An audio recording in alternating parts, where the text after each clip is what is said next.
All right. Welcome. Hey, Brother Chris. How you God bless doing? you, sir. God Welcome, bless man. Good to see you you. again. Hey, man, everything's good, you know. Yes, We're sir. Yes, sir. celebrating Juneteenth all over the place. Oh my, oh my, oh my. Great weather as well, we may add. Mm-hmm. The weather's unbelievable. Um, yeah, I don't know what's going on with that, the heat, man, but, I complain so much about the winter. I guess I shouldn't have anything to say. Sure, I understand, sir. It makes us appreciate the cool Yeah, days. yeah, I'm telling you, man. I'm telling you. But it's been good, though. We had a wonderful Juneteenth celebration last Saturday. Had about 200 people come out, and we had a wonderful array of events and things, and the kids really enjoyed themselves. Brother Dred Scott sang for us. The Winterman Wow. African Dance Group danced for us. The Okay. Mawan African Dance Group of children danced for us. We had a bouncy house. We had face painting, all kinds of food. It was just a great day, man. It was Well, really let me nice. see. And so many people came in. They I was stopped gonna in and say, said, let yeah. me. I was gonna say, let me see if I can find some footage or some Oh, photos yeah, thank as you. well. So Yeah. give me one In quick sec. fact, there may be someone, either my page, Facebook page, thanks to Victoria Pitts. Awesome. You put up a number, yeah. So thank you, yeah. But I do want to talk about this brother who came through. He's a nice dude, man. A guy named Stephen Gailey. And Stephen is a professional clown, and he's going to bring a ministry to Harrisburg of teaching people how to become clowns and volunteer to go into the hospitals and help people out who, are really down and need a little lift. And he's been doing this all his life, and he had quite a story to tell. Came to our church on Sunday and spoke and just brought the house down. He's really, just an understated kind of guy, him and his wife both. His wife is a medical doctor who deals a lot with diabetes, and then he is someone who has lived in traveled with circuses all his life, and then had a major tragedy in his life where he lost his wife and children, and he was able to survive, but he was down for a long time. Drunk driver wiped out his family and almost killed him as well. But boy, has he bounced back in a big way and doing the work of God that God would have him do. Just a tremendous brother. So anyhow, he's going to be coming to Harrisburg and bringing his tremendous gift to Harrisburg and teaching people how to be, a clown, an entertaining clown, who would go into the hospitals and lift up some spirits. So with Awesome. our Life Esteem Chaplains program, we hope that we're, going to partner with him. He's done this up in Toronto, Canada. He's from Pittsburgh. At least he's living there now, and he has these different opportunities all over the country here. So yeah, great guy. And he's a minister and seminary trained, and also a chaplain. So So is that the clown that was at the actual event? yeah, that's the same guy. That's what I'm talking Okay, is about, that so? Stephen Is this Ginn. him here then? Let me see. I just wanted to make sure I wasn't showing the wrong gentleman. Mm-hmm. Not that, well, now that's the martial artist there. You can't see him, but Look right yeah. here. Oh, that's the clown right there. Yes. But there's some pictures. If you keep on going, you'll see he's up close pictures. Yeah, there's some up close pictures of him. He's a master juggler. And you notice now he's sitting down on the floor with the kids. I mean, he gets right down in there, and he's not, jumping around and blowing things up and all kind. He does balloon art, and he also does juggling. But he's real kind of understated, like I said. And but man, but he has quite a story to tell, and he's really good with the balloon art and the juggling. Really good. Yeah. So yeah, that was a little bouncy house. We got and put that out. The kids really loved that. Had some fun. It was amazing how we had so many smart. There he goes, juggling. Yeah, I think there's a few more of him coming up. He can juggle knives. He juggles bowling pins. He juggles balls, Wow. and he's teaching Wow. the kids how to do it too. Yeah, Okay. he's really good. He's really good.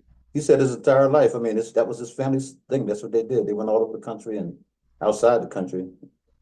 In the circus. He was in major circuses. Mhm.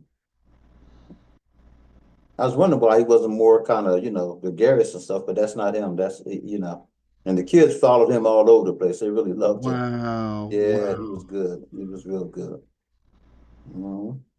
He did come to our church, and those were the sisters who were doing the workout. They were great. Yeah. You don't see me in the picture, and there's a reason for that. You don't see me there either. Ain't no way. And we had a lot of food. Denise Lickers, if anyone knows her, she is excellent. She really had some soul food. And some people, and there's a sister who was outside. She had hot dogs and all kinds of things as well. And she's really great. And then you see the clown out there getting himself a dog on, getting himself a hot dog, sausages, seafood, salads. Okay. Yeah. Yeah, he doesn't have like, it seems like he's almost sad a little bit, but Sure, sure, he really, sure. the other thing he did really well was he talked to the kids. I mean, he really conversed with them, and people, oh, by the way, Nan Swanson donated 5 bicycles and helmets and something else she had as well. And she brought them up, and the people raffled them off, Nicole did, and people walked away with the bikes. There's the Women in African Dance Troupe doing what they do, and they were really good. There's kids crowding around, getting their face painted, and also working with the clown and other stuff there. The sister there, she's the one that has the Mwan, I think it's called. She's from Nigeria, and she has little kids who are all African Americans here, and she taught them how to do dance. You'll see a picture of them as well. But she had the basket on the head, as you can see, and she started her own little group, and she's really good. And hopefully the kids will do more as they go along. Here they go, don't do it. Yeah. They came up doing their thing. Yeah. This is how we celebrated Juneteenth. Good stuff. Good stuff. Yeah. Yeah, but a big thanks to all the vendors. We have some great vendors. And Maria Childs, a great poet. She came up, and I can't name all the vendors. There were 2 African had children really well and the one sister, she was the book she had, and they wrote, which was really cool, because there are a lot of, especially Redeemed Christian Church of God, they just moved them into a whole grown so much concept. Shows how one professional person made person, so person might be a great firefighter, but guess what? They need someone to fat. And so it's just a real cool book for kids. Profession, something, It's real cool. So anyhow, that's what took place. Again, I want to thank Nicole Wilkerson, who can happen. Good job of staying on top of things and all that. So if you've never heard of it, real nice find. We went down a lot from this place called Blessings. Blessings of Hope is they have all kinds of items and whatever. And so you can go down there, you can get canned goods to frozen food, paper towels, wear your cart. So we had 2 we went down together. You have to, sign organization. Let me hold this up. You can get it. Let me see. Get the card like this. It's kind of blurry. There we go. And the card, when you swipe the card in partner ministry as you. And then, hey, what's up, man? How you doing, Nate? All right, good. How you doing? Good to see you. Yeah, let's say like a giant food or something like that. We paid $37. Again, they do it by weighing it, and because of that, boxes of this, boxes of that. So I noticed a lot of people there, especially that they had events. I just highly recommend that you, if you're like you say, your church or whatever, if you have it, will profit you to be a part of that. Hey, man, how's it going, Neil? Yeah, all's well, Nate. Good, All right, good all to right, see you. man. I said you did what I did, brother. You went Yeah, got man, I had to cut the hair. Yeah, definitely. yeah, man. I'm telling you, Yeah, brother. yeah. Me too. Had to do it, brother. Yeah, man. The weather's, I know, it's smoking down. Man, it's hot. It's It's hot. hot, It's hot. hot. Ain't it something?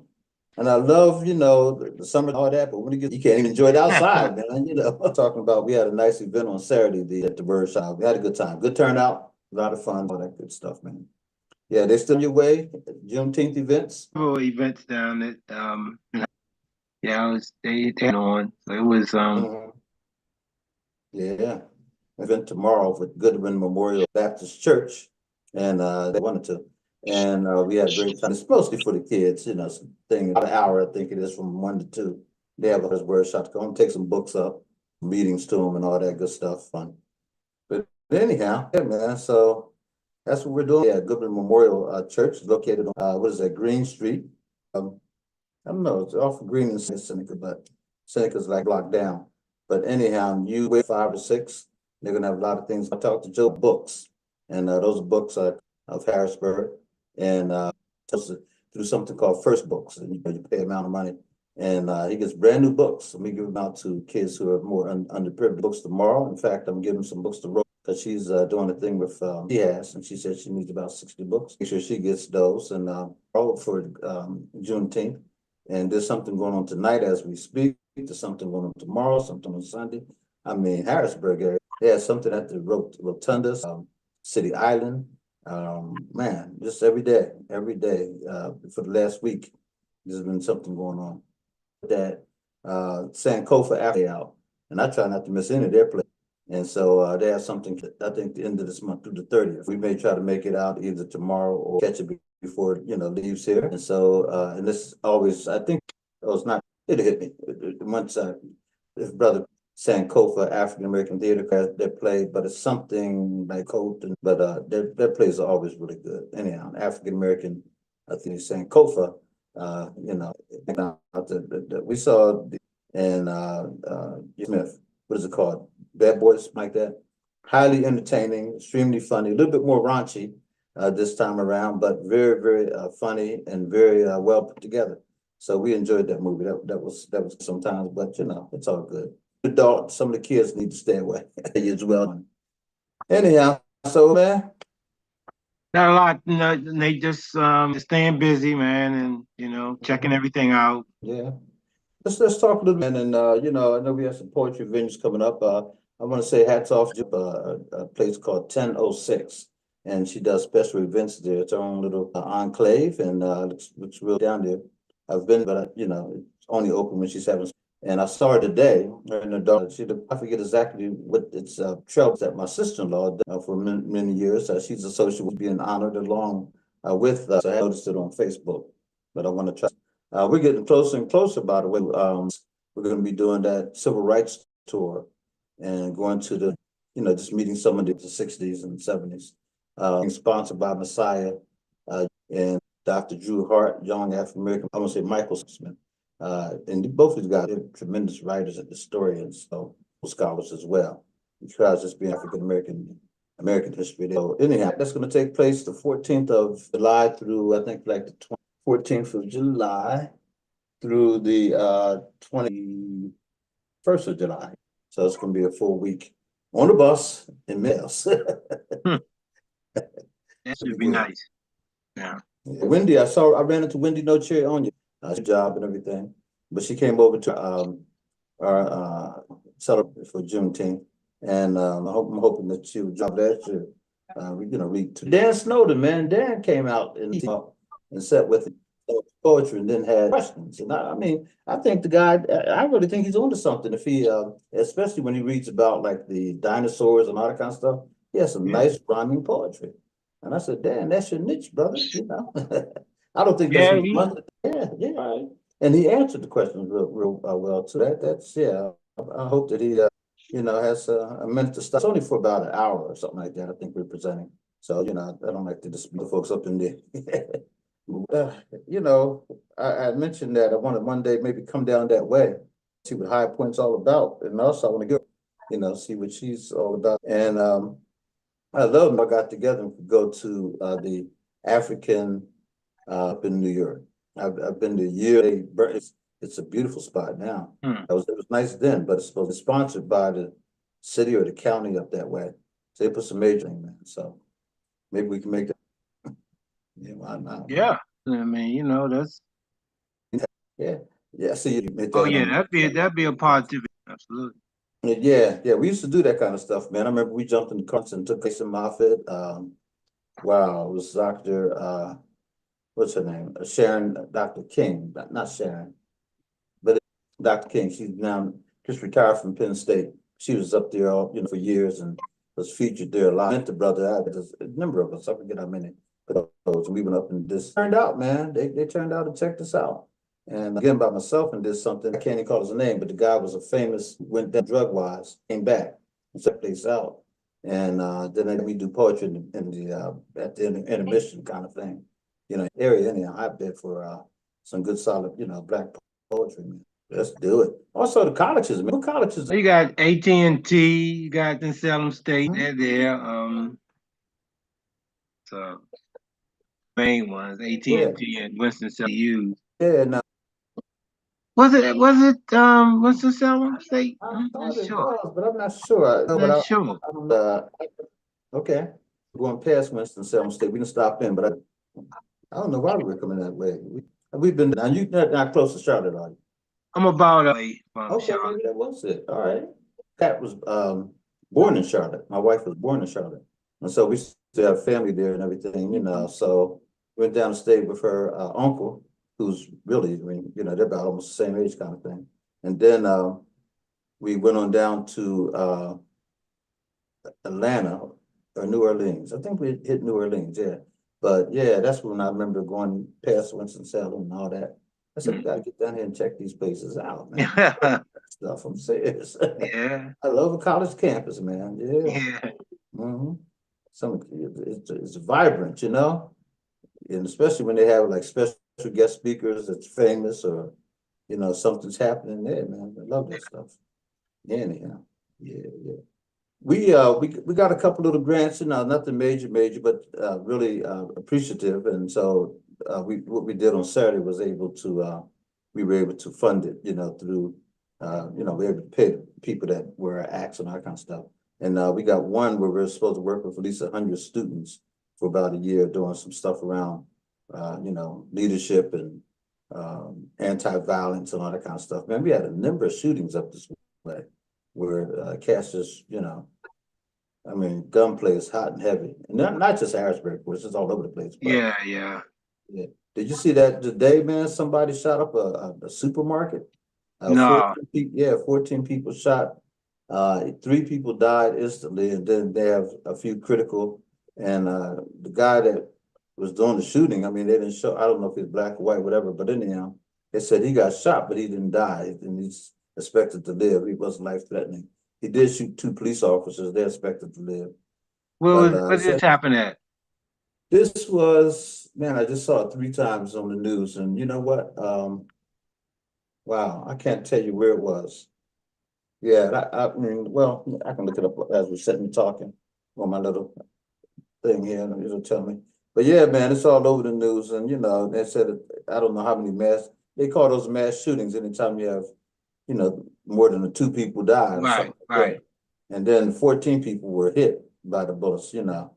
And it's like, man, and they say it just comes out of nowhere. People just, it's just a normal day. Dude just walked up and, Supermarket. you know, went out of mind. Yeah, you know, it just makes you wonder, man. You could be out somewhere enjoying. Oh yeah, get up anytime, man. Anything. Mhm.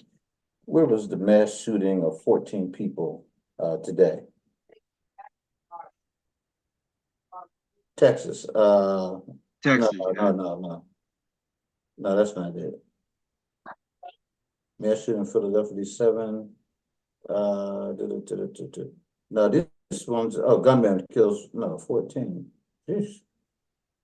It doesn't even have it on here. If it is, maybe I gotta word it differently because it's giving me everything that happened the last couple of weeks here. You know, that's not what I'm looking for. Yeah. Because it says Texas was this Juneteenth celebration. That wasn't it. This was just a normal day. Guy was in the supermarket and dude just started shooting. In fact, one guy started taping. He was at the gas station. He thought it was fireworks going off. And he said, well, wait a minute, is that fireworks or shooting? No, it's guns, brother. You better get down. Yeah. Yeah. It's deep, man. So let's start writing here, man. By the way, for anybody just joining in, this is the Writers Workshop. We do this on Friday nights, you know, right here on The Voice, 17104 Harrisburg. And, you know, check it out because there's a lot of great shows here on The Voice. But every Friday night from 7 p.m. to 9 p.m., we are here. And we love to bring on, you know, guest speakers and all that stuff. And I have to do a little bit better job of that, you know, inviting people on. I've invited a number of people on. They don't always want to come on, you know, exactly when I like to have them on, but I'm gonna start bringing on more guests to talk about their books and the stuff the way we did in the past. But anyhow, I'm always glad to have my brother here. You know, he is outstanding novelist and has a novel coming out. His name is Neil Owens. And if you haven't read his works, you need to pick him up. You can catch him on Amazon and all the other platforms. And he has a series of books out and has another one coming out in August, I think you said. Last part of August, right? Right, Neil? Yeah, August. It'll Okay. be out in August, definitely. Good stuff, man. Yeah. So we're gonna, talk to Neil tonight and pick his brains. And we always get joined a little bit later by certain people like Lazille Powder, Dr. Dan Snowden, Ro Brady may pop in. We hope so, and others. And these are the mainstays of the Writers' Workshop, some real good people. But we do invite people on from time to time to come on and talk about their books and promote their writings. We haven't had on for a while. Sister, what's her name? Come on, Gwen, Queenie. I want to say Queenie, and what's Queenie's full name again? Queenie, Clem. Queenie Clem. Thank you, Queenie Clem. We haven't talked to Queenie Clem in a while, but she's a major promoter of writers, especially African American writers, whether they be poets or novelists or whatever. She does a great job. And so, if you want to promote your works, people like Queenie Clem and some others are out there, waiting to be, utilized. So, come on board, let us know what you're doing, and we'll try to connect you. All right, that's all about. So, anyhow, let me ask Brother Chris to give us a video for tonight, and then we're going to come back and talk about some writings and some opportunities that are coming up. All right. This was the stage play at Sankofa. Oh, wonderful. That's it. Yeah. Okay. Thank you. Yeah. So what is it called? Let me see. I gotta put my glasses on to see this bad boy. Okay. Intimate apparel. Yeah. Okay. I know it has something to do with clothing. I saw it with a type. What do you call it? Sewing machine and everything, and it has historical significance, of course. Here we go. Here's the video. Thank you. In 1967, when Stokely Carmichael said black is beautiful, brother didn't say pretty. Ain't nothing pretty about this. Ain't nothing pretty about being the dirt beneath America's boot. Ain't nothing cute about being hunted.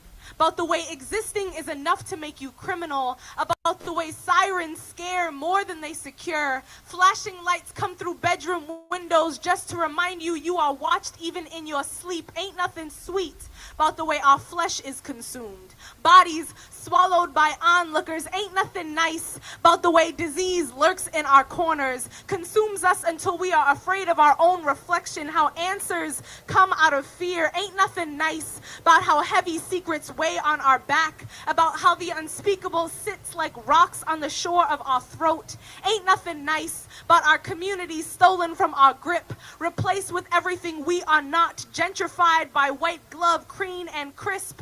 Ain't nothing easy about the way poverty preys on us, going to sleep gasping for air cause money always got us in a chokehold. Ain't nothing easy about mourning your friend, brother, sister, lover. Ain't nothing nice about how close death always is. It's goodnight kisses sending too many of our children to sleep. Ain't nothing sweet or easy or cute or nice or pretty about this. But the movement didn't say pretty. The movement said beautiful. The kind of beauty that swells in your stomach, keeps your feet on the ground. The beauty in the way we fight to walk and talk and love and live the way we do. Beauty in the way our laughter is resistance. Beauty in our ability to dance when the world wants us shackled. How we speak when law books want us silent. How we pray when we are told God doesn't look like us. How we make love like music even with sirens at our windows. We stand strong. We love real, we hold tight, we dance clean, we fight dirty, we push hard, we live anyway. So we never wanted to be called pretty. See our brown skin? Call us dirty. Cause pretty is easy, but beauty is a fight. It is dirt and grit and warfare. Every morning a battle cry. We wear our brown, covered in life's dirt. Wear it gorgeous. We have fought for our lives with our sleeves rolled up in this dirty, dirty fight for the beautiful. Wow. I'm gonna applaud that one. That's all right. Amber Rose, I like what she said. That was really pretty powerful. Yeah, she definitely delivered a message. Mhm. And Deep Somebody Be Young can start out mentioning Stokely Carmichael. Yeah. How about that? Yeah, Now you're going way back. yeah, she's going back and Stokely Mhm. Carmichael. So she's definitely one of those spirits from the past.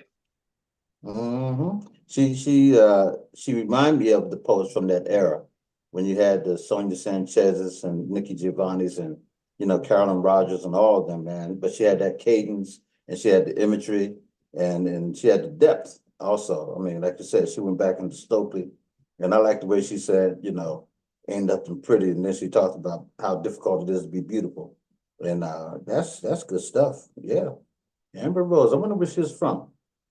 I couldn't tell if it was saying Boston or something like that. I wasn't sure, but she sure was worthy of her piece there. Thank you, Brother Chris, for finding that. That's real good, real good. So part of let's talk about today, man. Imagery. I like when you read your works. I see it's like watching a movie. I mean, I can see the images, and that's a craft. You don't just say something. I mean, you got to say something to make the person actually see it and feel it.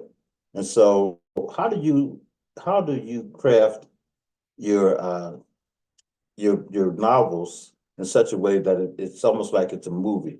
I mean, literally, I can see everything that you write on screen. You know, so is that just natural? Is you have a technique? How do you do it? It's just natural, Nate. Mhm. It's natural, and surprising thing of it is in my early stages as I was preparing before I actually released my debut novel. Mhm. Um, I was writing certain parts and sharing with different writers and writing groups and all of that. And I was with a particular group that met. Um, we met twice a month, just discussing as writers. All of us are writers, and we just discussing things and sharing our work. And some of the feedback I got was that you're not supposed to write novels that way. Mhm. Now, these are all people struggling to become writers and having their own ideas and things. Right, but And they're going to tell you how to do it, huh? right, so I mean that you don't write novels that way and so on and all. Because like a Mhm. screenplay and all this kind of stuff, then write novels that way. Mhm. But of course, I never pay no. I mean, that's their opinion. I said That's that's right. fine, but I don't listen to what people say. That's right. Yeah. I listen and see if it's credible to me, if it has an impact, then I'll take Mhm. it in. If not, just ignore it. No, that's not me. Yeah. That's not what I. This is my style, and I had Yeah. that quite a bit. And I've told people a lot of different writers because people there's a lot of people out there writing and they write certain ways and they try to write according to the status quo, according to Mhm. what they've been taught how to write, and this is the way you're supposed to write and all this kind of Mhm. stuff. Mhm. And I've told people, I said, well, this is my style of writing, and if a publishing house doesn't want it the way I'm writing it, then I'll just become a self-publisher. I That's do right. it my own because this is my style. I'm not going to change my style for anybody. Mhm. So that's just the way it is. And that's just my style. And I think it's a very effective style. I think Mhm. it is. I think it brings, like I said, it's like reading a movie, Yeah. and that's what a book should be like. Mhm. I'm telling you. It Yeah. should be that way. It should be like Mhm. you're in a movie. I And always lift up the brother, what's his name now, out of Philadelphia. His dad's the famous, you know, black historian out of Temple University. And I'm just drawing a blank right now. But anyhow, that brother was in a lot of trouble, in so to speak, in the day when he was growing up because he was thrown out of every school in Philadelphia. He just wouldn't put it together. His dad is called the father of Afrocentrism, Malife Asante. So M.K. Asante he had a mother who was a world-renowned dancer and a PhD, and then father double PhD, and this guy has like 150 books out, this kind of thing, major books, right? And so anyhow, he grew up just kind of, hating that because his father wore the dashikis and all that. He's in Philadelphia. He wanted to be part of the crew. He wanted to be walking, Mm-hmm. So anyhow, and he finally gets his life together. He became the youngest full-fledged professor at an American college, and so he was down in Baltimore at Morgan, and he, got himself together, man. And this cat, he put together a movie called Black Candle, which is second to none. That is the movie as far as describing what Kwanzaa is, as far as I'm concerned. And it's a full feature-length movie and really well done. And also, he, started writing all these other books. But the one book he wrote is called, oh man, doggone it, why do I do that? Oh boy. Anyhow, it's about his growing up in Philadelphia. He uses slang all throughout the movie, all throughout the book, I'm sorry. And you say to yourself, okay, why did he write it like that? Because I was kind of, but then he wanted to write it like that because he wanted you to feel and to hear and understand the cadence of the street, and and if you say the word too fast, it sounds like a curse word. And that's why I'm just drawing a blank. I cannot think of the name of the book, but I have it, read it, the whole bit. But his style, so I'm sure somebody said to him, oh man, that's not gonna sell. Oh man, but look, that thing just took off, I mean, he had him up here in Harrisburg, man, and he had us in the palm of his hand just talking about the book. And then when he read some passages and all that kind of stuff, wow, this is a brilliant, So anyhow, yeah, letting people tell you how to do it. The sister got up and she did a presentation for us at work. She's a chaplain, and I'm a chaplain, and so she is from Nigeria, and she showed you this little movie, and it showed this donkey. This guy, father and a son, was going to take this donkey somewhere and sell the donkey, but as they were going through the towns, people said, "Well, why? You're walking a donkey. One of you should be on the donkey." He said, well, okay. So the man said, I'll put my son on the donkey, let him ride the donkey. Why should both of us be walking? But in the next town, people said, why you let that man, older man, walking, and you're a young boy, you get down, let your father ride that donkey, And so he got on the donkey and let the boys ride.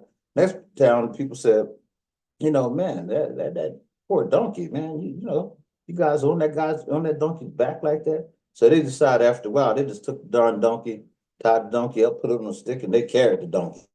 So they carried the donkey, and then they said, "Wait a minute," because they got to a certain area where all of a sudden the donkey slipped, and the donkey fell in the water, and they couldn't get him untied. Donkey drowned. So they out of the money, and the donkey's dead, and the whole bit. So the moral of the story was, you know what? Don't let people tell you what to do. Follow your own mind, do the way you was going to do it, and the whole bit. I feel the same way about writing. My mentor, one of the guys that mentored me was Will Pollard. Will Pollard was a master poet, and he did well for himself in terms of having some national recognition. But when I met Will, he was down on that black poetry stuff, man. He was like, and his thing was, it doesn't give you any place to hang your hat. I never understood that phrase, but that was his thing.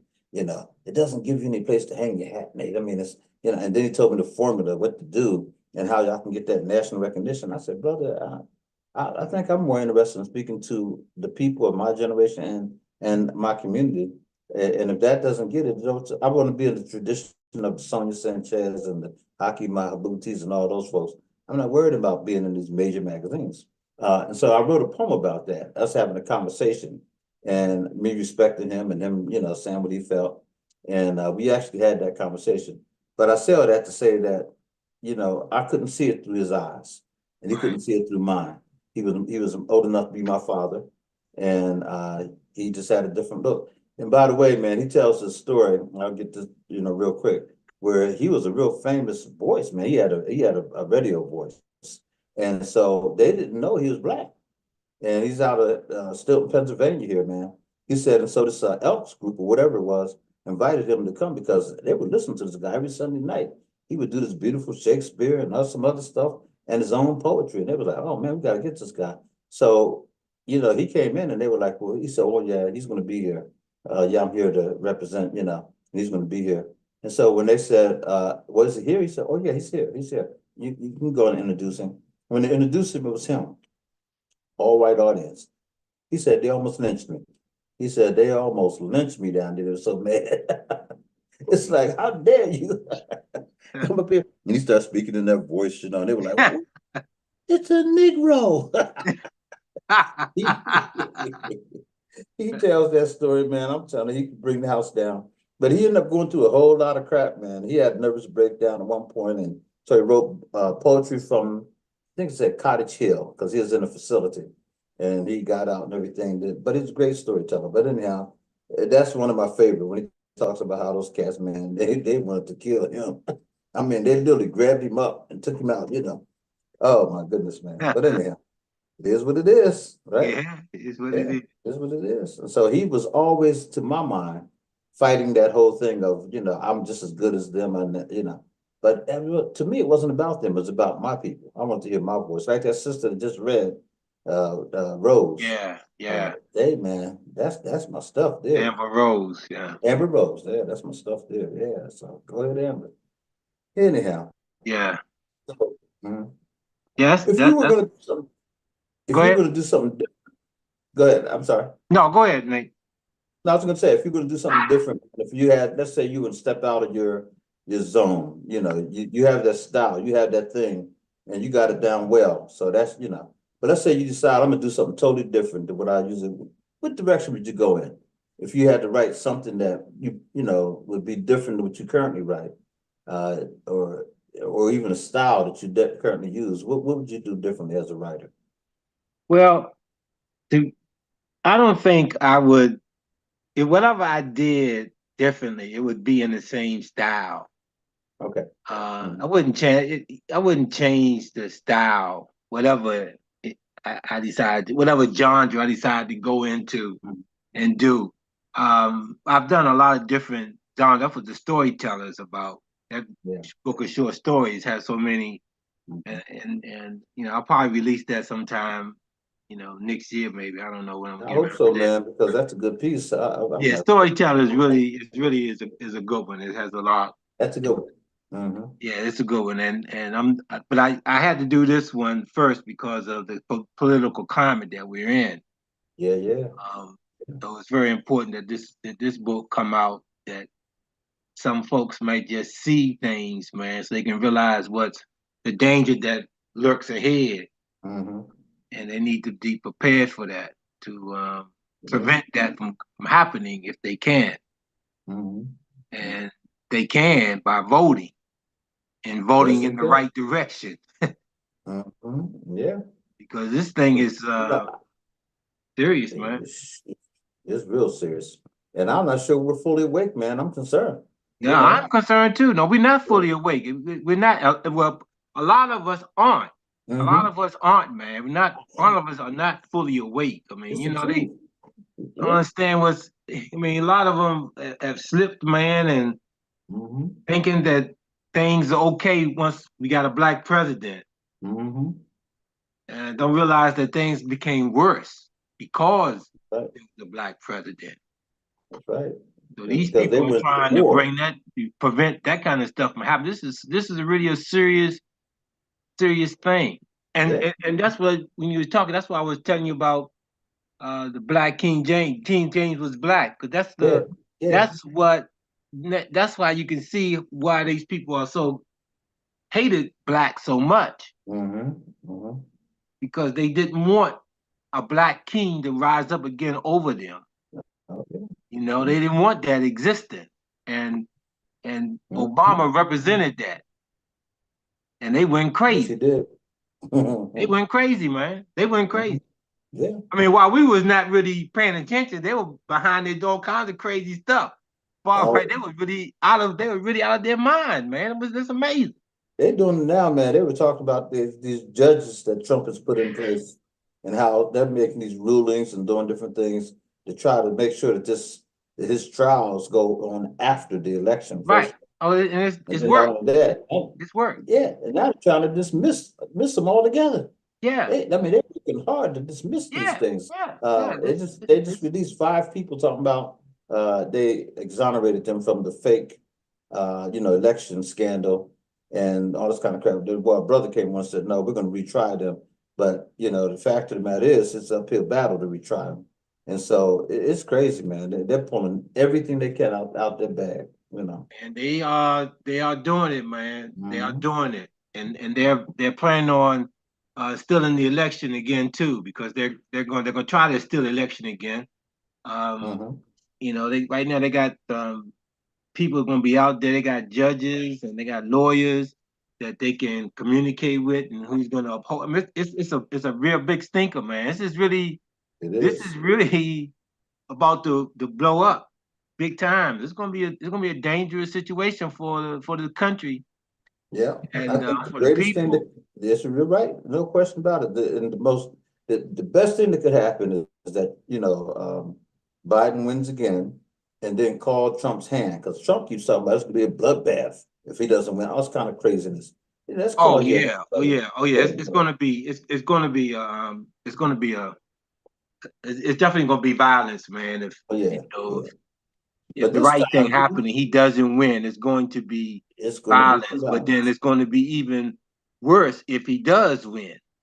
Yeah, I'm telling you. Well, he's got retribution. Getting back at people. Don't man, this guy. He is not about no governing.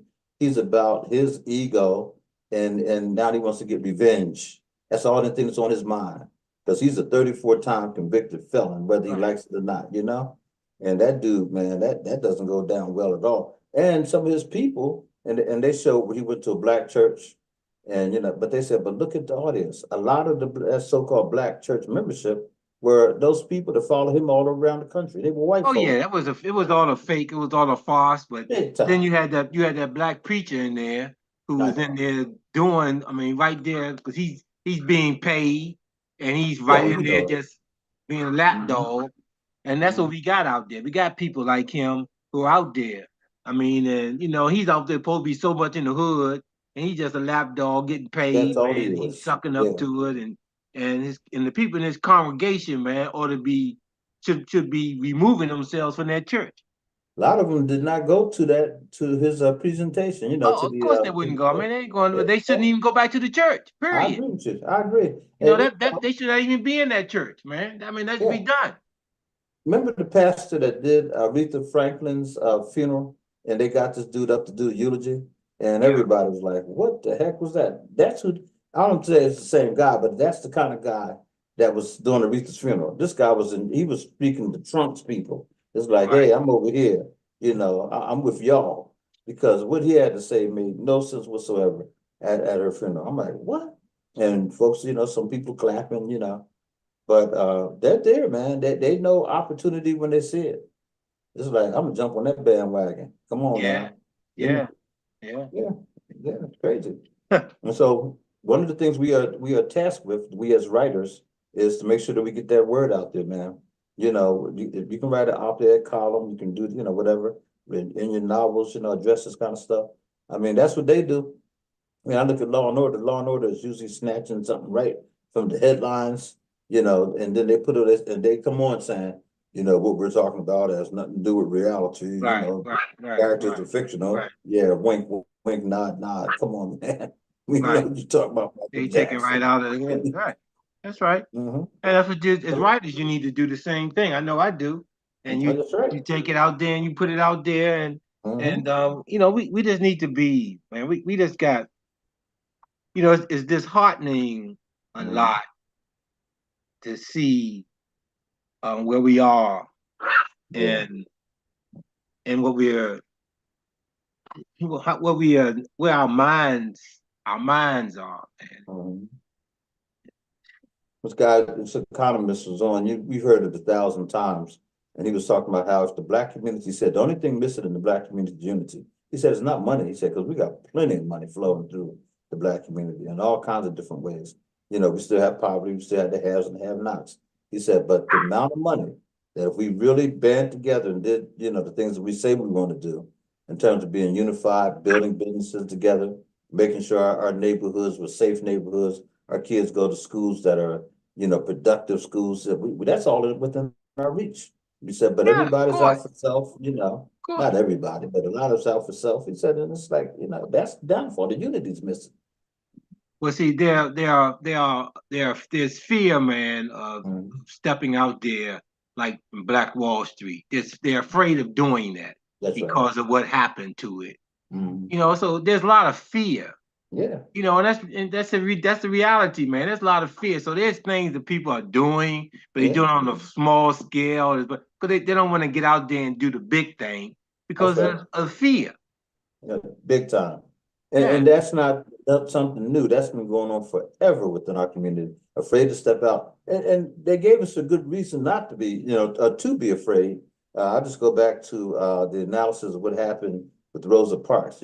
First off, she was not the first person to sit down and get arrested. There were others. In fact, I have a beautiful poster about it. It's in storage now, but shows all these different people who have been arrested before Rosa Parks because of sitting down on the bus and not giving up their seat.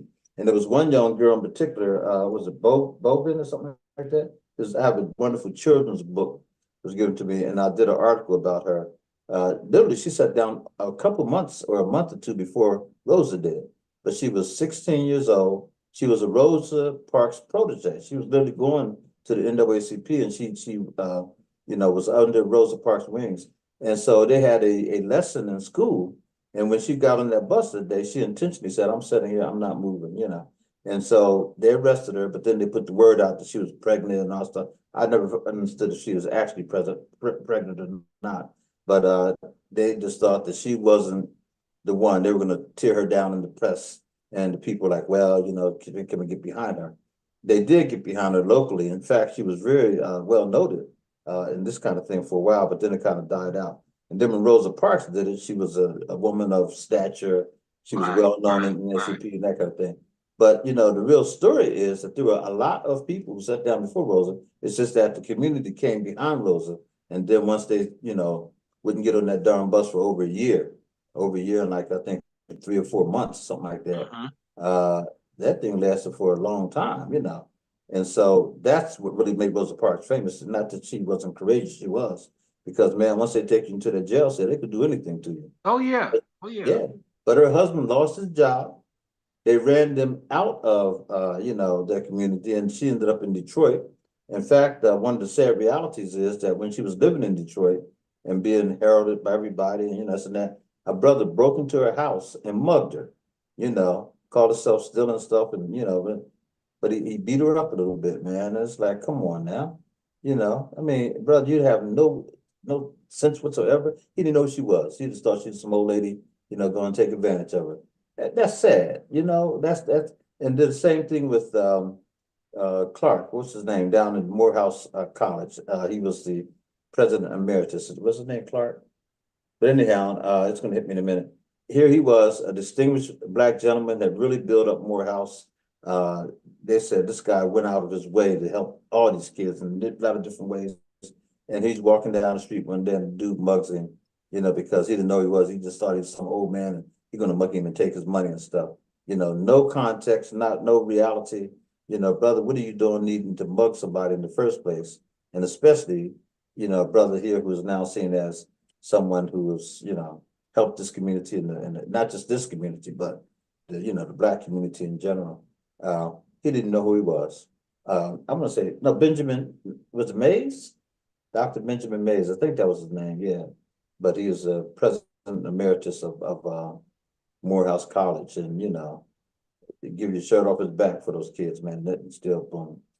So anyhow, that's a sad reality. We got cats that don't know, ain't trying to grow, and then we got guys who they're locked up, but they're brilliant. They're smart dudes, man. Yeah. I spoke to some 15-year-old kids, actually they're all 15, but their ages are 14 to 18, and they all have on the ankle monitors, this and that. And so they're at the art program. I showed them the movie called Courageous. And, they're sitting there making comments and cracking jokes, this and that. So after the thing was out, I said word to them. And the guy who really, kind of runs the program, he had stepped out for a minute and they doing all that stuff and everything.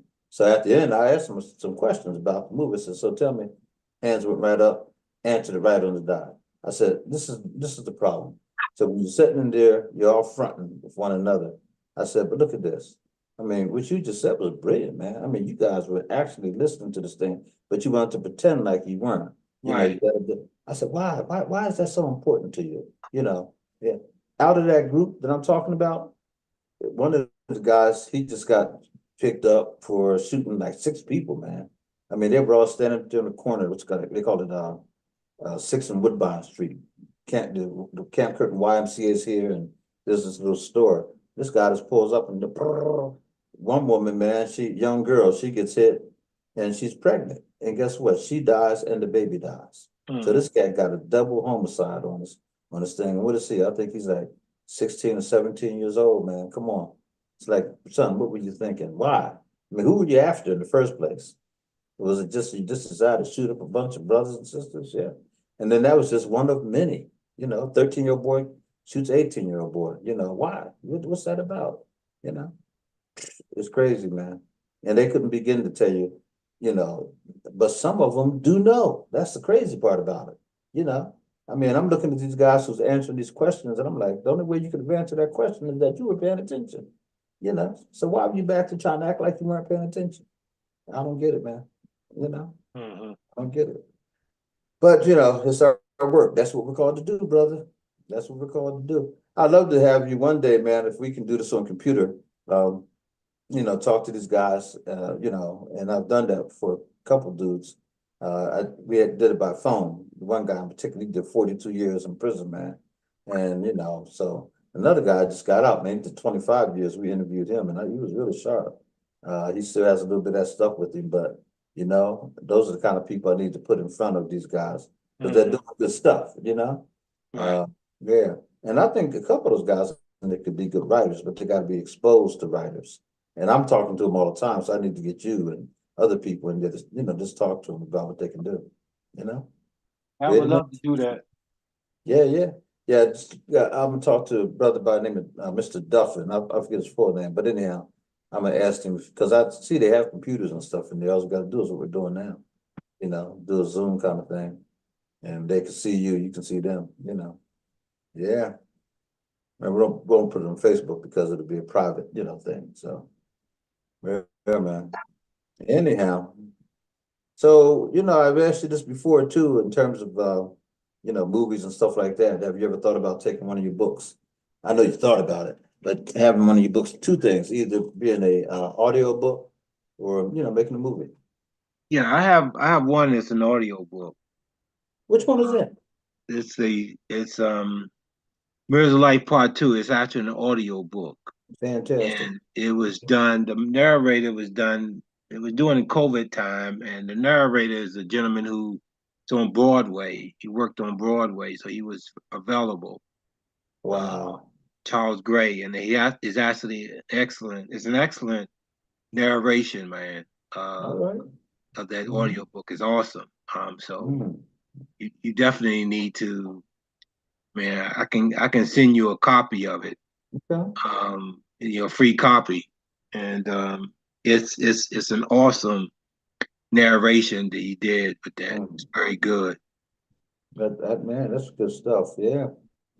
Well, let me say this. I'll see it's about 8 to 7 minutes after 8 o'clock. It's 7 minutes after 8. I'm gonna ask Brother Chris if he'll do another video for us. We're talking with Brother Neil Owens. He's out of High Point, North Carolina. Excellent writer, and I hope that you will stay tuned. But check out this video, okay? Oh, this is that's the picture. That's okay. it. Yeah, that's the cover. Okay. And that's the audio. It's an audio book, and so okay.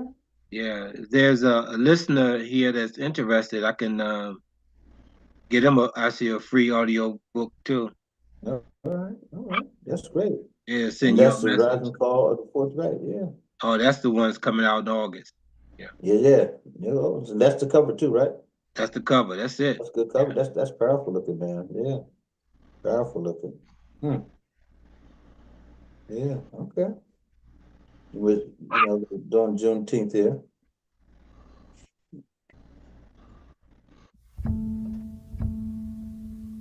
June 19th, 1865. Union soldiers arrive in Galveston, Texas, as heralds of freedom for those who hadn't yet heard the news of their newfound liberty.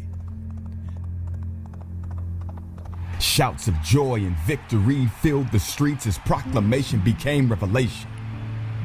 And the people, previously deemed chattel, were allowed to take their first steps on the road to citizenship. Slaves no longer, feet that have to learn to run again after being fettered for years with chains. Minds that would be renewed and learning their true identity in the image of Christ. Ripped apart by war, America was faced with the work of abolishing the rhythms of evil, and we, the sons and daughters of God, through belief and repentance, take up the cross of perpetuating this same freedom.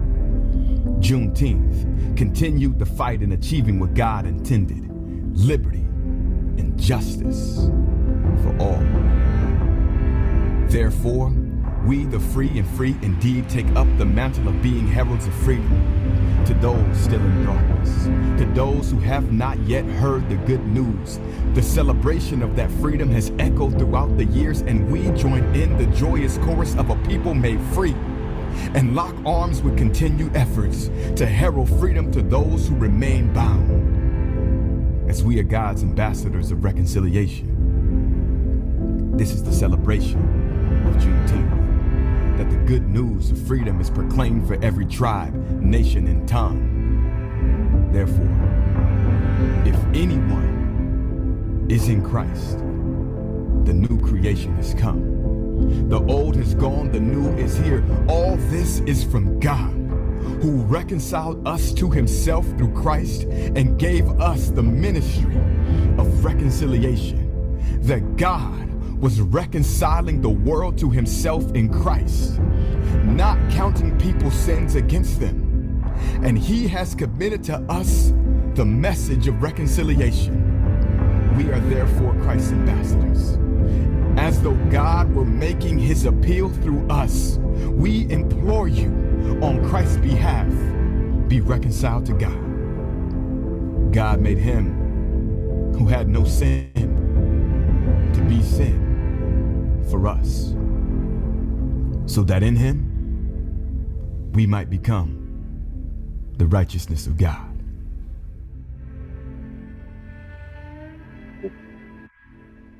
Powerful. It's good stuff, man. Yeah. Yeah, that's very powerful. Yeah. The righteousness of God. That's what Yeah. God wants from us. Very Yeah. powerful. It's very Yeah. powerful one, man. It's powerful. Got them all. Yeah, that's You ought to just to see those videos that he I'm telling produced, you. man. You know, Absolutely. I find them, brother. That's good stuff. Yeah, that's and everything the brothers talked about, man. I mean, think about it. And I saw images there. I saw Charlene Hunter Galt. I never forget when she was here in Harrisburg. And the realization is that her sister lived here, Ann Scott. And Ann was a social worker. I don't know if Ann's still with us or not in terms of her living, but she, a powerful sister, her and her husband, Dr. Bob Scott. But Charlene Hunter Galt was on the, PBS. And then she went to South Africa, and she was doing PBS in South Africa. And just a beautiful lady, great presence. She was one of the ones who integrated one of the Southern schools back when, no black was allowed on there. And it was her, and I forget which one it was that she integrated. But anyhow, here it was an afternoon, and we used to do the Writers' Workshop. We once a week we would do something at 301 Market Street, and it was the old Feller building. And so we had the opportunity to do, something there for about an hour over lunch. And this lady contacted me. She said, "Look, Charlene Hunter Galt here in Harrisburg." She said, "Did you know that?" I said, "No, what?" And she's here. And she said, "Well, I can ask her if she, stop by, and because we're going to take her to lunch." And I said, "Man, please do." So we get down there. I didn't even announce it because I'm like, I don't know if the sisters we had to pull it off or not. But we had a nice little crowd, and all of a sudden, who walks through the door was Charlene Hunter Galt. She stood there and spoke to us for a whole hour. She did the whole thing, and fascinating storyteller. She was traveling the world, she was part of history. And turns out then Ann Scott, and she said, "That's my sister." And I'm like, "What?" And so anyhow, that was beautiful. The other person who came to do the same thing, I was doing something, one of the hotels, and Beckwith, he shot and killed, what's his name? civil rights leader down south there. Byron Beckwith shot him in the back. He's going to go into his house. And Meredith, James Meredith, his wife, after he had been assassinated, of course, and his wife was, crusading and doing different things, but she was working for a company. And she happened to be here in Harrisburg on business. And someone came to me and said, "Do you know that she's here in this hotel?" I said, "No." She said, "Reverend Ned, I know you want to meet her." I said, I went right over to the room and spoke to her, and I said, "Look, we're having this, conference over here. If you have a minute, if you stop in," she came right over and she, spoke to a group and everything, and people sitting there. I mean, is that actually her? Yeah, that's her, Hey, Lazille, how you doing? All right. Good Good night. seeing you, sis. Hey. And Yeah, so, yeah. so she was there. A number of people come to just, through here, man. You just don't know. And folks, well, why you get so excited? Because that's our history, man. This is a story. This is, it's Angela Davis was here. My brother acted as a bodyguard for her once when she came in. And she spoke, and he was asked to, be one of the bodyguards and all that stuff. But anyhow, yeah, she threw down, man. When people come, we gotta recognize them, We Right. gotta recognize the folks. And so, welcome to the show. So glad to see you. We got Brother Neil Owens and Lazille Powder. That's all we need. We're good. Yes, indeed. Hi. Yeah. So, Brother Chris was just showing us the covers of Neil's two books. One being the Rise and Fall of the Third Reich. Oh, the fourth And then right. the Fourth Reich. Right. Oh, I want to say the third, man. You got me Yeah, on the the third fourth. was Hitler. Yeah. Okay. So you talking about the upcoming right? Right. Yeah. Well, Yeah. that's fantastic. Yeah. Sister Lazille, did you write a poem today? Yeah. All right. I'd have been disappointed if you didn't. Yeah. Yeah. Well, I hope you will read one for us in a few minutes, okay? Yeah. You want to pull one up and we'll get to you. Yeah. But Neil, so just man, anything else that you wanted to add as far as your book coming out? And also remember, there's some people that are watching us who are in the process of writing. So I always like to do a little educational thing. Some of them have never tried it before or whatever. I know you're and Ro was on there, she said an indie writer. She likes to say that, which means an independent writer. Yeah. So Indeed. Yeah. indie writer. And so is Lazille. Lazille, she has books out. Lazille's an indie writer, independent writer. I guess the rest of we all are. I think there's more independent writers than there are so-called Oh, yeah, they publishers. are. Yeah, They are. absolutely. They are. They are. No question about it, man. Yeah, they are. I mean, a lot of it's a lot of things in breaking and getting into through the publishing house and all that. It's a lot of stuff you got to go through. It's a lot of who knows who and all Yeah, kinds of stuff like that. it really is. Yeah, so it's a bit. And then again they also want to take control of you. They're going to take control of your work. So I Yeah, mean, no question. once you sign with them, they have your Mhm. work. I mean, they can do whatever they want with it. Yeah. I So will say that Brother Kwame Alexander, hats off to him. He's done very, very well for himself. If you've never read Kwame Alexander, please pick up his works. He's really good. He used to come to the Wordshop quite frequently. I had a chance to travel with his father way before I ever met him, and we roomed together at a couple of different spots as part of the Third World Journalists. And when he said to me, he said, "Oh, my son writes poetry," and like that. Well, Kwame's going on to win an Emmy, and I mean, he's so proud of that bad boy. I say the bad boy. But anyhow, there's a series on what's it called? Is it called Rebound or something like that? But anyhow, he won the Emmy for that work, and he's a serious writer, man. I saw him on 2 late night talk shows, and he actually read some of his work. Brothers Under Knob was very, very powerful. I was sad to hear that he said him and his wife, because I met both of them and his family, and they did the thing here in Harrisburg. We collaborated together, man. It's probably the biggest thing we ever did. And he brought in, man, Sherman Hemsley. He had he had everybody in here. A lot of actresses who had written books and stuff like that, actors, and then just writers in general. So he's been doing it forever, and he's at the high level, man. So I'd love to get him back in there. But I've noticed that he's represented by the same company that represents the young girl who read the poetry at the inauguration. What's her name again? oh Amanda Gorman. yeah. Yeah. Yeah, so they're both in the same thing, you know.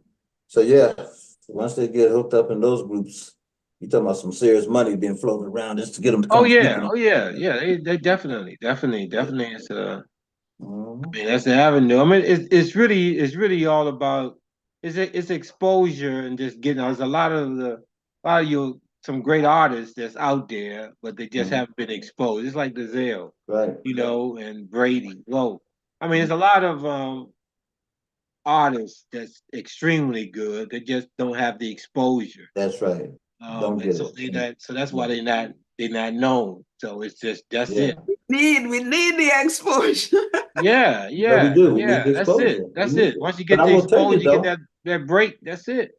but now though, more than let's say 40 years ago, people that were great writers didn't have the advantages that we have. Think about it. We have Netflix, we have, I mean, not well, Netflix, but we had the Zoom and stuff like that. We had these things here, man. You know, we Right, could reach the world just by, I mean, right. that's That's true. unbelievable, you know? That's true.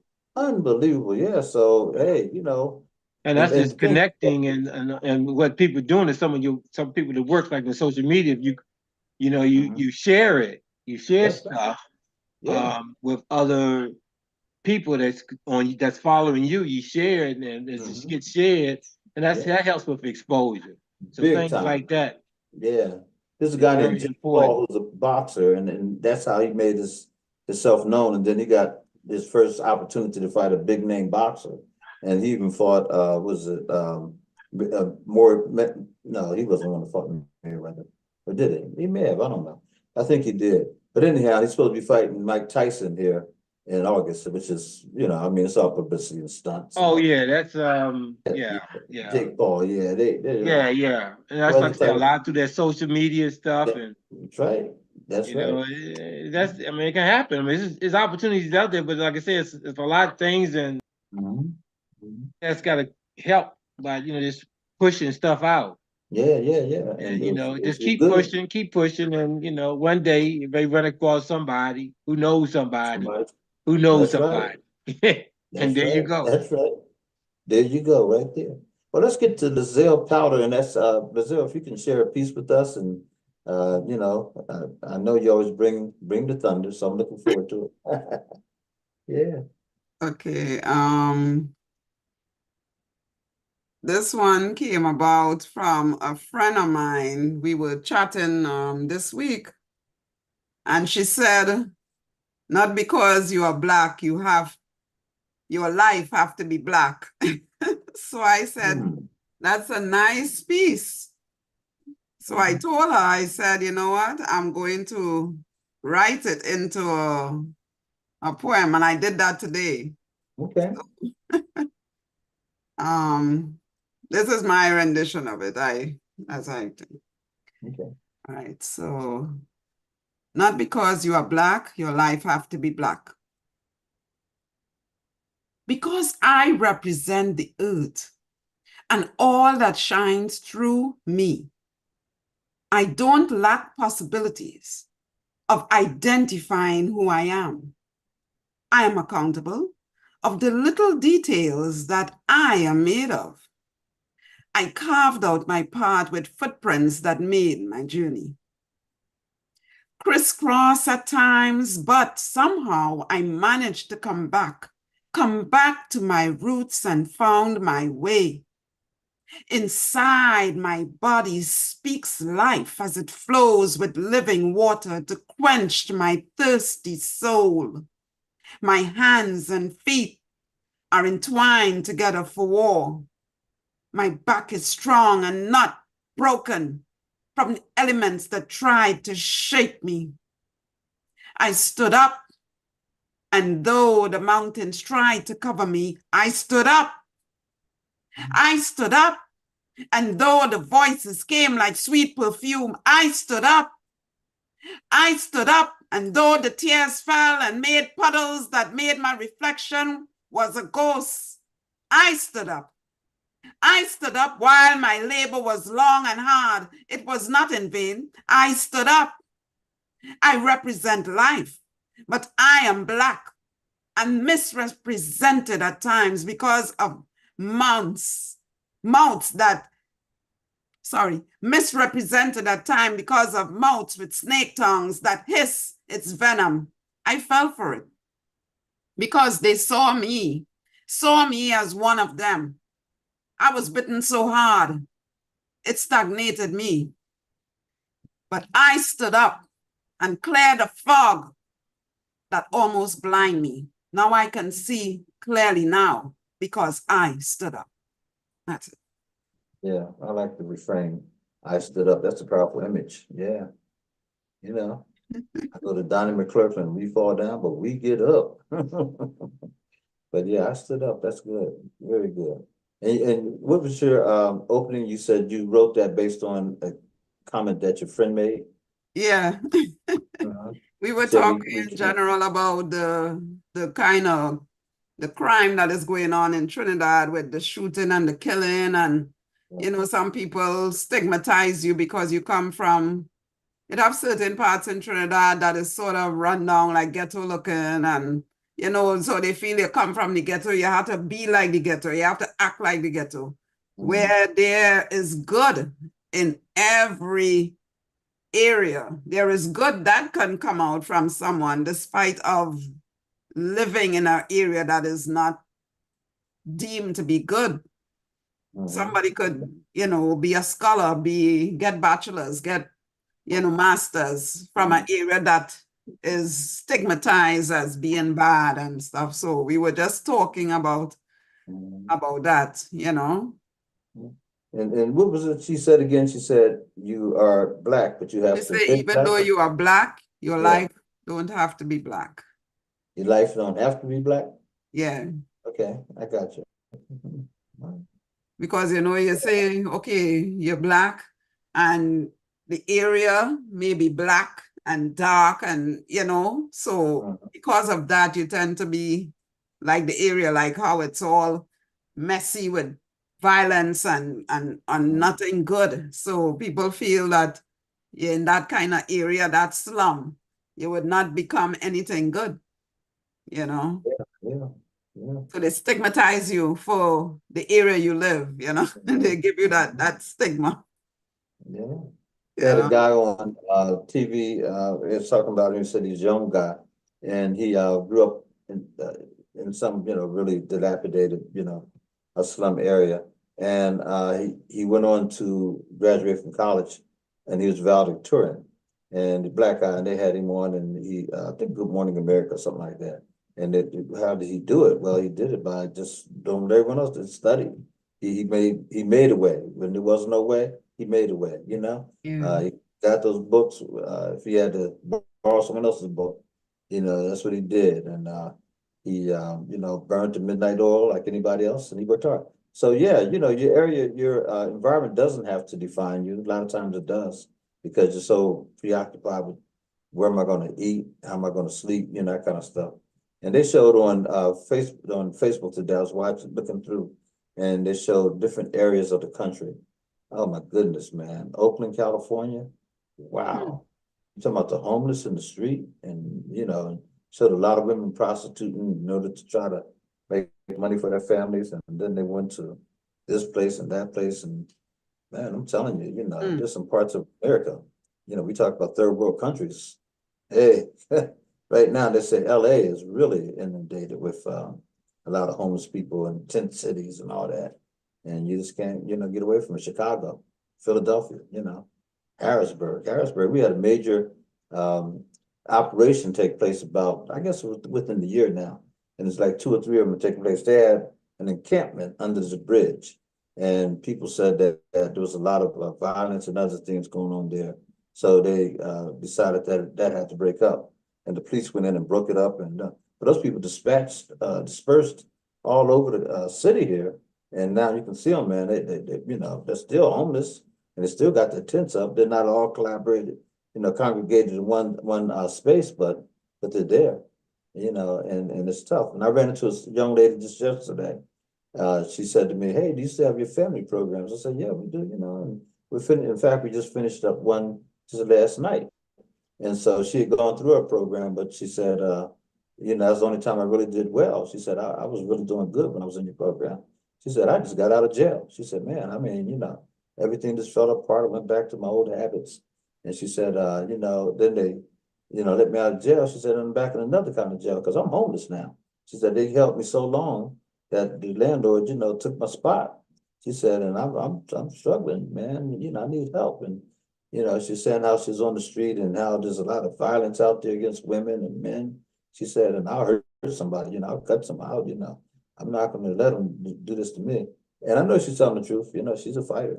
But isn't it sad though? Isn't it sad that she's just one of many, and Harrisburg's not the biggest or the worst, So it's happening everywhere, not just in Trinidad. I know Trinidad's off the chart in certain areas, but so is a lot of parts of the world, So the question becomes, what do? We got to speak up, speak out. We got to figure out a way, because guess what? They're going to come back and hunt us one way, shape, or form. It's going to happen. Yeah. Brother Neil, did you want to read a piece tonight? I didn't ask you that earlier. I didn't know if you wanted to share there was something. There's always somebody that's never heard of our show or haven't heard of you, and they may be watching, and I don't know if you want to share. And Zil, I hope you have something else to share as well. Again, yeah. No, I better just listen to the Zell. Okay, cool. That's good. Yeah, let's do that. The powder room. Yes, indeed. Is that? All right. I know my phone was ringing just now. Oh, okay. Yeah, I just Neil want to listen to the part. Oh, before I go on, Christopher, no hard feelings to you or anybody, any one of you. Now I started doing lives on Facebook, and this group, a podcast group, heard my live, and they want to pull me into their podcast. It's a group of women, and they share stories. They're based in some based in New York, some based in North Carolina, South Carolina, Texas. So they have different shows, and it's for the year. So they want, and I'm like, oh my gosh. I'm not, slow down, because I'm trying to, tell me about this group. They said No, it's a podcast. It's a group of women that formed this podcast. Okay. And they heard the person who runs it. She heard my lives, because I do lives and stuff. Yes. Mm-hmm. And she wanted me to be a part of their podcast. Okay. So she, I told her, well, who I am, this and that. So it's a women's group, but they are based in different parts. Some New York, some Texas, North Carolina, South Carolina, California, all over. Yeah. So they go around to different states having events and stuff, raising funds. And so they want to get me a part. I say, oh my God, I don't know if I could be a part, but the podcast thing to have to talk and stuff, like what I did with Chris and stuff, like talk. And I said, I didn't really want to be, I wanted to do my own little thing, but it sounds good. So I'm willing to give it a try and see. Yes, it sounds like, we always want to collaborate, because hopefully that'll give you a big, wider audience, Yeah, because the lady who runs it, her audience is big, and it's all over LinkedIn, YouTube, all over, Peachtree or wherever they call it. If it's not going to, break your bank or anything like that, and, you should give it a try, and if it works a little bit, then fine. If it doesn't, then you can pull out, There it is. Oh. There it is. Christopher is on point. There he is. Okay, them divas of the airwaves, yeah. So they put me in, and there you see me there with Trinidad. Yeah. So they were introducing me to the group. And okay, well, hey, make the best of it. Make the most of it. Be professional. Be be on time. Just make it happen. That's serious. That looks very good. Yeah. Yeah. That is good. Yeah. Yeah, South Carolina. Okay. The Crew Podcast, huh? Yeah, they go to different states and have different events. I could hook you all up with the person who runs it. No problem at all. No problem at all. But that's for women, though. It looks like it's all women's, right? Well, she invite men to come on the show. if you want to talk and stuff. And there, Christopher. The Crew Yes, podcast. Okay. Christopher Yeah, that's the is powder really room. on the ball. He's on the ball. Yeah, it's So this is Good when I'll stuff. be doing the show every fourth Sunday and Monday at 8 p.m. Okay, very good. Very good. Excellent. also It runs straight through the year. It runs straight through the year, and then next year they started running again. So Mhm. not costly at all. Not costly. Okay, very good. Okay, very good for you. Good, good. what is the Congratulations. Aspiring Authors magazine? Yes. Is that what it said? Aspiring Authors Magazine? Okay. Yeah, they have magazines. So she has also where you submit your stuff into, like, all your poems that have different slots to be in an anthology. Oh, So anthology, she asked yes. me if I'm interested to share my story, share whatever I want to share into this. And I'm like, okay. Listen, God bless us in many different ways. Sound like you've been blessed. That's great. That's great. Yeah, you Yeah. know, yeah. Just have confidence, you know. Christopher Yeah. is keeping tabs on me. He is making sure I behave. He's Okay. you Good see, he stuff. puts the thumbs up. Mhm. All right. Well, now I could read my next poem. Okay. Oh, this one. I did this one today also. And it's called It's Soon Come. It's Soon Come. Soon come. Okay. Yeah. This is sort of I can't really say on air what it is, but I could text you all. When you all hear it, you all may have an idea of what it is. So Go and do it. Yeah. Mhm. It's Soon Come. Wrapped up like a gift with beautiful paper of color that you don't want to leave the comfort of the inside. I treasure the most moments of sunny days and rain, laughter that communicated life, stories that was told like sonnets using metaphors and similes, stories that was true that came out in the open. It's a warm blanket covering cold bodies that look forward to the sunlight, the moon that shined its light to find the hidden pathways, the runny nose and cold with wet wipes, tummy aches and microwave food, popcorn and cartoons, snuggle up, here's your tea. Mummy games, spelling time, bubble baths and cream. Dress up now to go. Snapshot photo memories, the song that blasts as warm food cooked with aroma to so strong the neighbors stop by. It's receiving good news from mailboxes that kept the secret for us. It's warm bed in corners that we rest on while the remote does the magic. It's the ins and outs, the ups and downs. It's nature from the window as the midday sun boils through the sliding doors. Doors that will not see us again. Treasures all packed up. Don't know where they go. Taking the last breath, the last peep. Doors locked, it's goodbye. That's it. Mhm. I don't know why I was on my phone, just started talking to me. I'm like, what the heck is this? Okay, I must have hit something. But that's good. That's good. And what prompted that? You should know what prompted that is what I'm facing, but I don't want to disclose it, honey. Yeah. Gotcha. Yeah. I see. Okay. I will text Neil about it later. Yeah. No, I got it. Absolutely. Good stuff though. And that's whatever you do, don't stop writing. You write, and that's a good thing, just keep that pace going because you're bringing out really good poetry. Yeah, really good. And then when you're ready to put together another anthology, you don't have to worry about where material's coming from. You can always tweak it, but you're ready to roll. Yeah. Yeah. Are you getting And any more? you working on one? You wasn't working on one?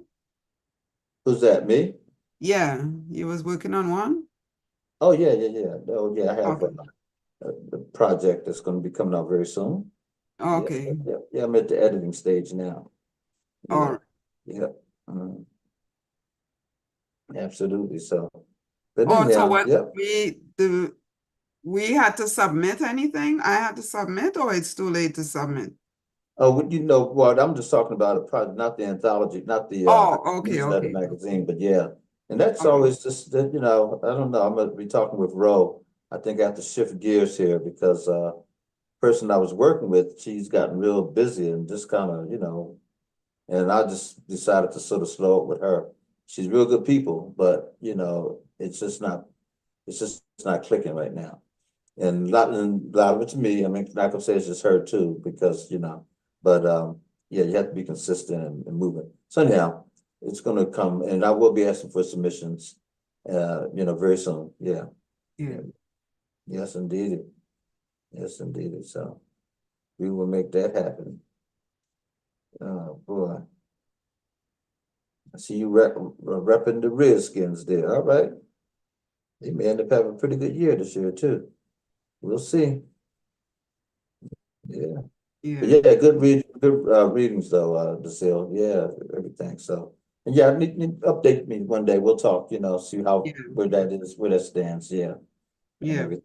Good. Let's ask our brother Chris if he'll do another video for us. So far, it's been a slam dunk. Real good stuff that we've seen out there. The last one was really good too. Yeah.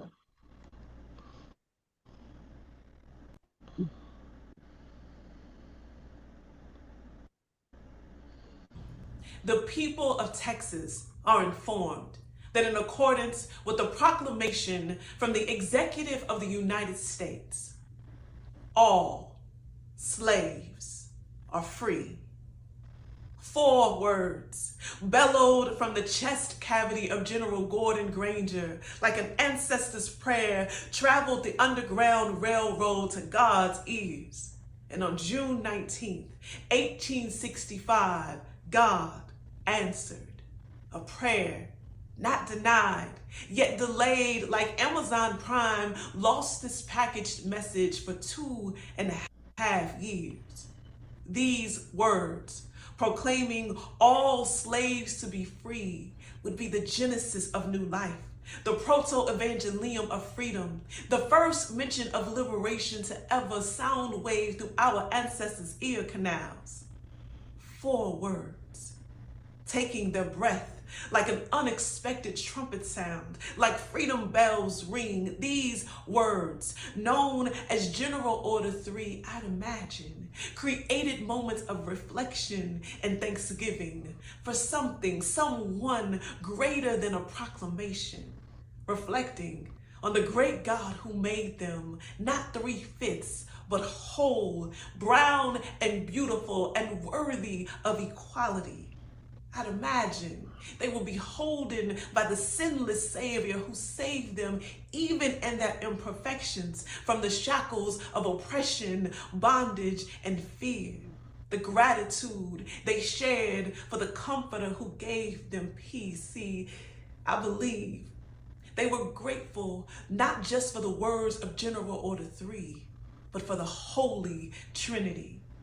When freedom seen far beyond their grasp, they clenched their faith close to their chest, knowing it was all they had. See, it was their faith that told them. General Granger delivered this life-changing oration, but it was only God who could break these chains. So we celebrate Juneteenth like it's our soul's revival, celebrating as a culture whose roots deep, history rich, so much so that our culture and history is fossilized deep in our bones. Our DNA is saturated with prayer, drips perseverance, drips strength and culture, drips making something out of nothing like it's all we had, because it's all we had. It drips, we made it, and we ain't done yet. So we too celebrate in this America, as a community, as a nation, creating unity from the church house to the courthouse to the White House, voting like our ancestors fought and died for it, because they fought and died for it. And it's the same spirit that walked with Miss Opal Lee for 1,400 miles of hills and valleys from Fort Worth to DC as she advocated for this national holiday. So we celebrate the fulfillment of a dream to be free at last. 4 words: all slaves are free. Can you imagine how it felt? How it felt to open your eyes and freedom no longer be the mirage in the distance. How it felt to know that your sweat would no longer water fields you didn't own. Can't you see it? Can't you see that Jubilee was their smiles? Joy danced in their steps, their laughter so loud it could be heard back in their homeland, own land, as their lungs expanding into new territories they breathe without restrictions. Can you imagine what it must have felt like to realize that faith and freedom could coexist? Very good. Yeah, very good.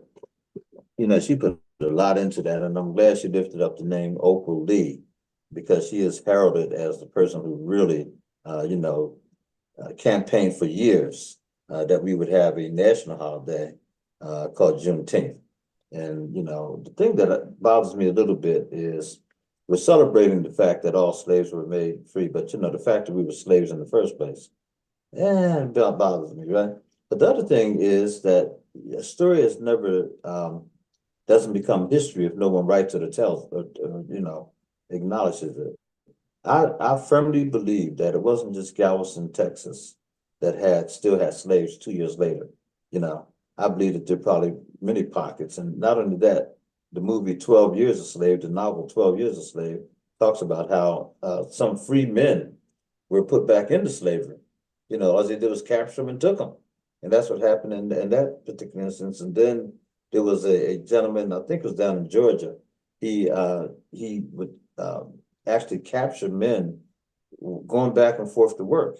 And he would have his thugs, you know, capture them, take them back to his plant. The one guy, he literally was, I think they said 1 mile or 3 miles from his house. And they searched high and low. They could not find, him. He went to work and then he just disappeared. It turned out he was on this plantation, and finally a gentleman who knew what was going on, he stepped up and said, this is not right.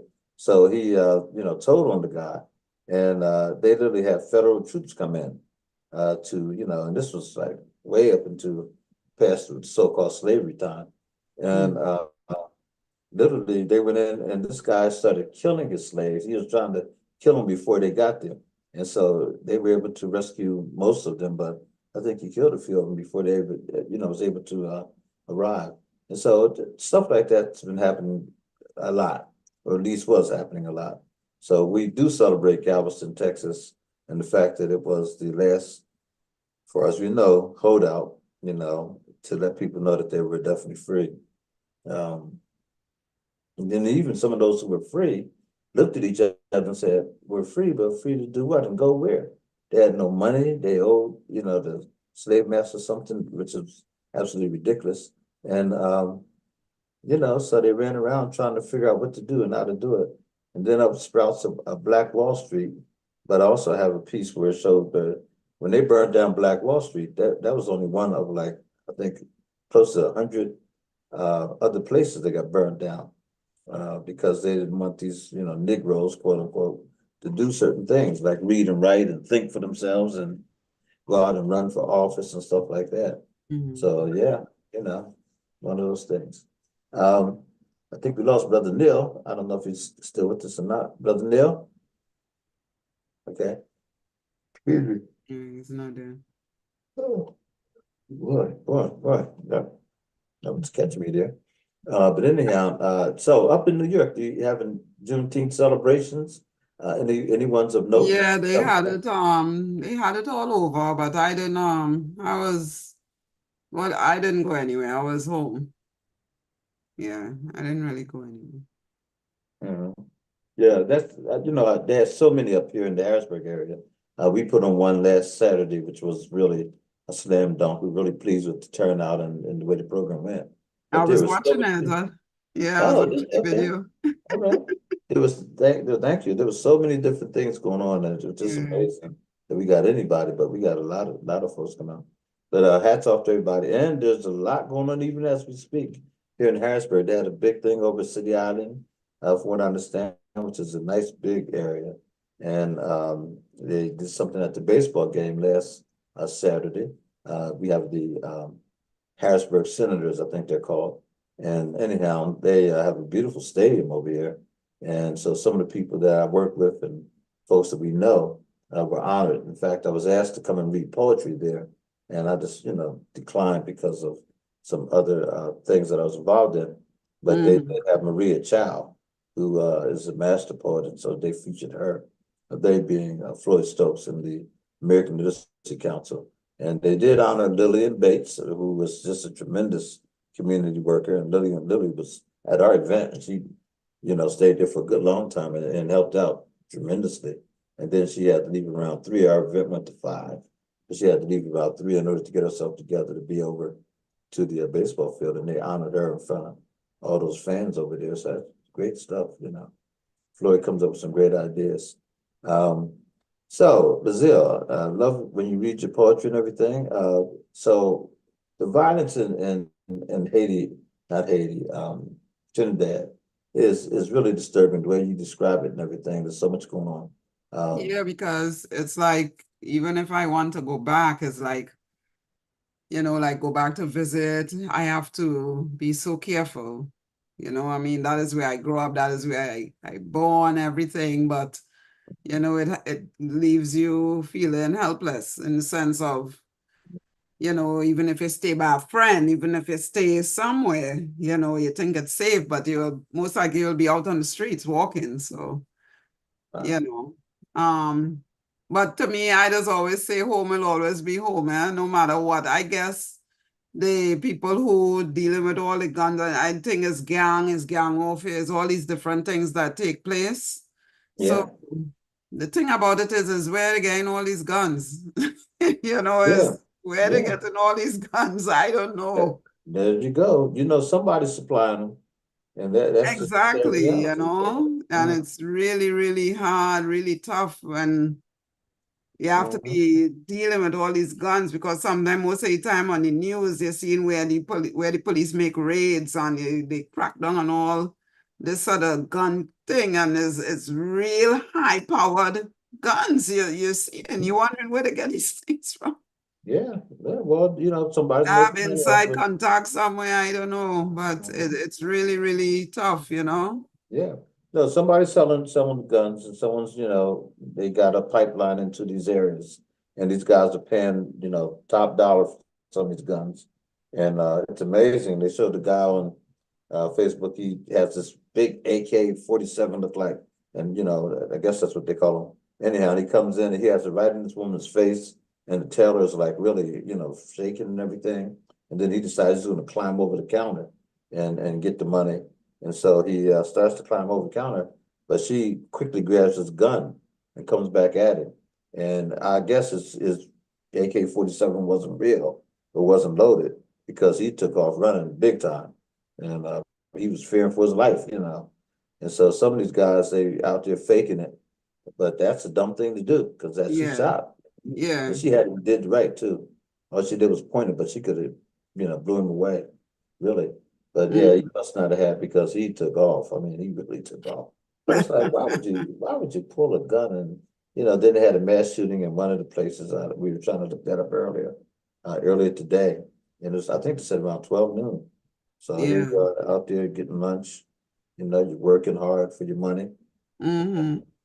Someone comes up and just starts shooting at a food market with no explanation. Wow. Yeah. So That another guy. happened today in Harrisburg? Yeah, no, it happened today, but it wasn't Harrisburg. It was a major city. I don't know. I was trying to look it up, but it was giving me all Wow. shootings. Yeah, it was on nationwide news. So if you see the news tonight, you'll see. Yeah, there are Yeah. 14 people were shot, 3 people died, and Oh my some of them, gosh. the rest of some of them are in critical condition. So, hopefully they'll make it, but you never know. It's like yesterday at a graduation, one of the universities, Hofstra University, somewhere, I think it's Hofstra, or it's no, not Hofstra, it's like a academy school. They had some slashing going on. 2 people were slashed in a Wow. graduation, Yeah, so yeah. it's really, really crazy. It's crazy. They showed another graduation. I think it was high school, but a big fight broke out, and a guy pulls out a gun and starts shooting, and just it's like you're right. It's getting crazy. We got to be careful. Hey, listen, I know we're gonna run out of time. Do you have another piece you can give us real quick? Yeah, I could do this one. This one was Yeah. ready for it's a prompt that a picture that I had to watch, and is like a picture of a fence with keys, rusted keys. So you have to write about it. So this was my rendition of it. Okay. I call it I forgot to use the keys to open my dreams. I can't recall things that made me laugh. It's rusted in my brains. The older I get, I tend to forget the simple thoughts of writing down my dreams. My brains is rusted. I forgot my keys somewhere. At the locksmith? Not sure. Look at me, for I can't remember how much times I forgot things. Which key this is for? Which key that is for? He asks, trying to pick my mind. It's the house key. I think it's the car key, or maybe a key to open my dreams, a key to open the vault. I'm not sure, I said. I hooked them up all over the place and I forgot. I forgot where I put them. I never took the chance to pursue my dreams. They are all locked away somewhere. It's rusted just like this key. It's rusted in my mind. The crooked fence by the beach was a pastime adventure. With pen and paper, I sat. What was I writing? I can't remember. The pages must be all rusted and crusted, like the pen no longer have ink. Just like the keys, it remains there stagnant. The ink must have dried up. Where moth and rust doth corrupt. No life, no heart, no rhythm. It's the territory, as the wires all tangled with rusted poles as spears choked my destiny. Brain fog. That's it. Good stuff. Brain fog. I like that ending. That's good. Yeah. The keys. But so that was the image that you had to just write. Yeah, it was like a fence, and like someone left 2 bunches of keys. It's a picture, a real picture. And the keys stayed there, like the person just left the keys there and the keys got rusted. The 2 bunches of keys rusted. So I say like the person must have forgot those keys there and couldn't remember where they rested them because they were all rusted. So I pertain it to being, like those were the keys to open my dreams, to open the dreams of my future. And there it is, rusted. So everything, dream and everything, they're rusted right there on that fence. Everything that I needed to open stayed there, stagnated at that fence. Fantastic. But listen, good imagery, you have that gift, you pick up on stuff. Yeah. That's good that you write, so that's good. That's good. But listen, let me say this to the folks that are watching this broadcast. Again, we come on every Friday night from 7 p.m. to 9 p.m.